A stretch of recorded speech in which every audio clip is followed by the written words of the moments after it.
Сайн байцгаана хүүхдүүдээ. Та бүхэндээ энэ өдрийн мэндийг хүргье. Өнөөдрийн бидний үзэх хичээлийн сэдэв бол дэлхийн хүн амын байршил, шилжилт хөтөлбөрийн талаар хичээл ахнэ. Өмнөх дэлхийн хүн ам сэдэвээр бүгдээрээ дэлхийн хүн амын тоон талаар үзсэн тийм үү? 7.8 тэрбум хүн амтай. За энэ хүү тоо өсөлтөнд төрөлт болон нас баралт хэрхэн яаж нөлөөлдөг талаар үзсэн байгаа. Хуурай газрын 7% тэнцэх газарт нь хүн амын 70% суурьшиж байдаг бөгөөд газар нутаг бүрт харилцан адилгүй суурьшсан байдаг юм байна. Байршлыг илэрхийлэхний гол хүчин зүйл нь хүн амын нэгтгэл бөгөөд энэ нь 1 км²-т ноогдох хүн амын тоог хэлж байгаа. Дэлхийн хүн амын дундаж нэгтгэл нь 45 км². Байт юм байна. За дараах бичлэгээс бүгдээрээ дэлхийн улс орнуудын нэгцэл ямар байдаг талаар харьцуулан харъя.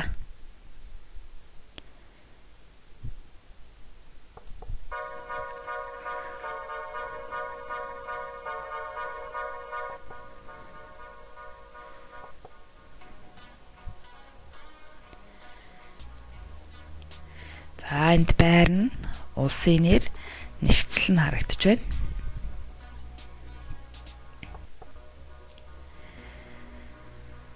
За Монгол улс бол дэлхийн хамгийн хүн амын нэгцэл багтаа буюу сэрэг суурьшилтай улс ахна. За 3-т Сингапур 7000.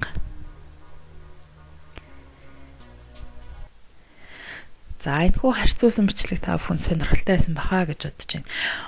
Манай улсад 1 км² талбайд 2 хүн ноогдож байхад яг ижил талбайд хятадын одоо энэ Макаод 20,000 хүн буюу манай хүн амын нэгцлээс 10,000 дахин их хүн ноогдож байдаг бахнэ. Тодорхойлтыг бичээд аваарай. Суурингийн хэлбэрээр хүн ам бөөгнөрөн суурших нутаг дэвсгэрийн зохион байгуулалтыг нутагшилт гэж нэрлэдэг бахнэ. Дэлхийн хүн амын нутагшилтыг харахад хүн ам арай илүү шигүү суурьсан дараах 3 бүс нутаг байна. Нэгдүгээрт нь Америкийн зүүн хойд эрг ойролцоогоор хүн амын нэгцэл нь 100-тай байдаг бол хоёрт Баруун Европ, гуравдугаарт Зүүн Өмнөд Азийн. Энэ 3 бүс нутагт хүн амын нэгцэл суурьшил арай илүү байна. Илүү шигүү суурьсан гэсэн үг байна. Тэгвэл энэ нутгуудад хүн ам шигүү суурьшихад байгалийн ямар хүчин зүйлс нөлөөсөн бэ гэдэг талаар харъя. За энэ бүс нутаг болгонд нөлөөсөн хүчин зүйлүүдийг бичсэн байна. За Америк, Европт бол ерөнхийдөө дулаан урсгалын нөлөөгөөр талын одоо чиглэг зөөлөн уур амьсгал нам дор газар байгаа нь хүн ам шигүү суурьшихад нөлөөсөн байдаг бол Өмнөд Азид болохоор том мөрнүүдийн голын хүнд идэх үржил шимтэх хөрс чиглэг дулаан байгаа нь хүн ам шигүү суурьших суур шалтгаан болдог байна. За эдгээр хүчин зүйлүүд нөлөөлөх нь нэгдүгээрт газар зүйн байршил, хоёрдугаарт уур амьсгал, гуравдугаарт гадаргын өндөршил, дөрөвдүгээрт далай тэнгис, тавдугаарт гол хөндийн ай сав үржил шим нөлөөлдөг байна. Тэгвэл нөлөөсөн нийгмийн хүчин зүйлийн талаар ярилцъя. За Америкийн зүүн эрэг дагуу яагаад хүн амын ийм их суурьшсан бэ гэхээр Европчууд Америк твийг нээгээд шинэ твд боломж хайж ирсэн хүмүүс одоо анхдагчны зүүн эргээр нутагшаад харин Европт болохоор эртээр үеэсээ одоо дэлхийн соёлын төв байсан бөгөөд 18 дугаар зуундаас аж үйлдвэрийн хувьсгал үүсч бий болсноос эдийн засаг эрчимтэй хөгжиж хүн ам шигүү суурьших болсон байна. Эртнээс газар тариалан эрхэлж одоо газар тариалан дагсан хүн амын суурьшил бий болжээ.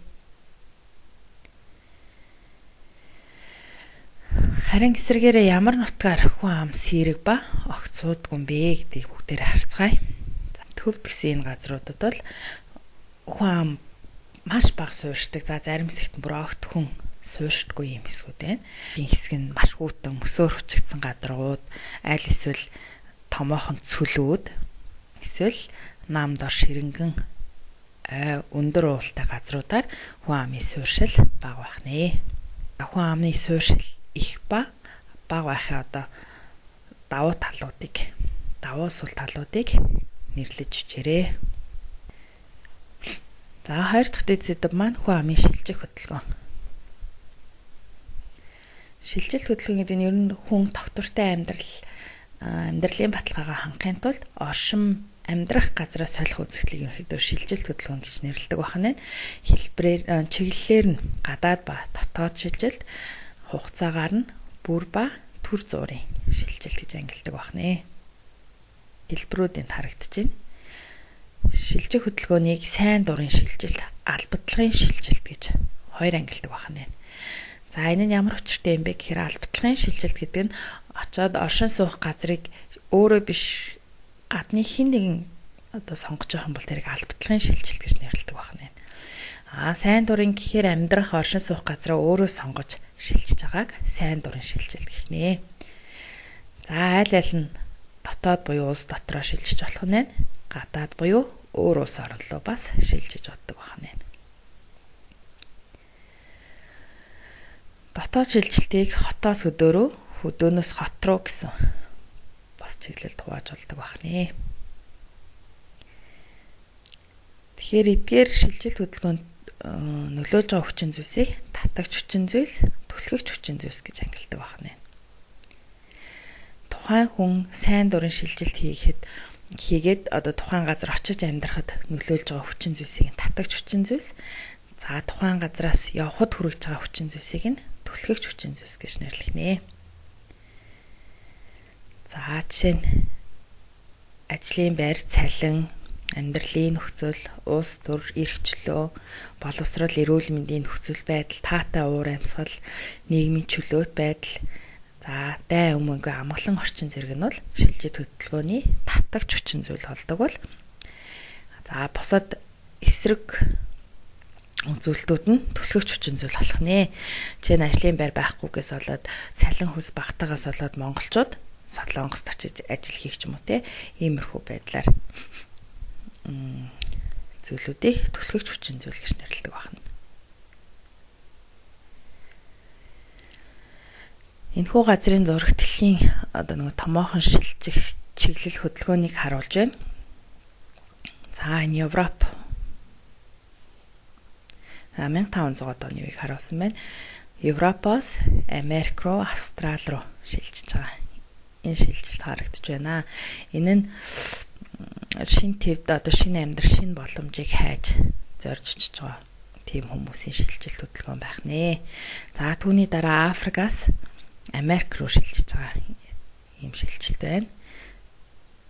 За өмнөд Азиас Европ руу шилжиж байгаа ийм чиглэлүүд байна.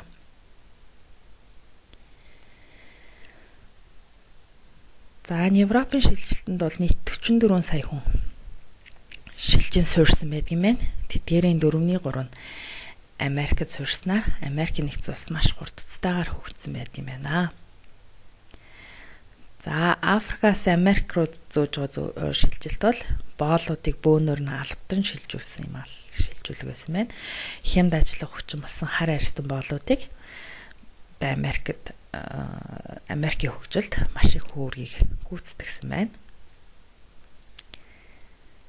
За ажиллах хүчний зах зээлтэй холбоотой шилжих хөдөлгөөн бол Азийн шилжилт хөдөлгөөн байх нэ. За шилжилтийн нэг онцлог шилжилт байна.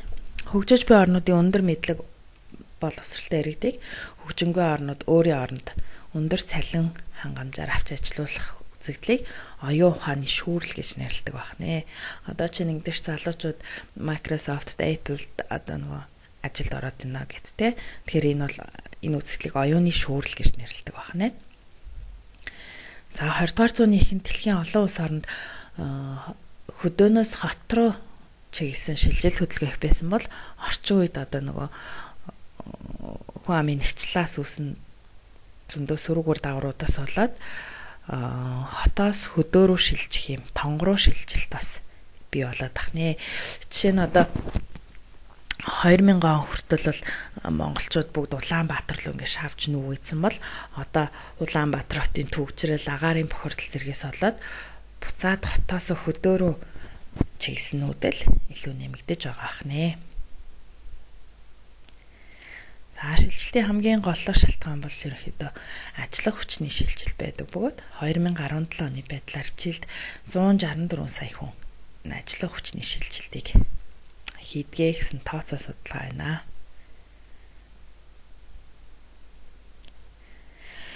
Энэхүү шилжилтэд эдийн засаг улс төр хүрээлэн буй орчны нөлөөллүүд нь татварч хүчин зүйл болж идэг юм байна. За энэ хүрээд өнөөдрийн хичээл өндөрлөж байна. Анхаарал тавьсан явдалд баярлалаа.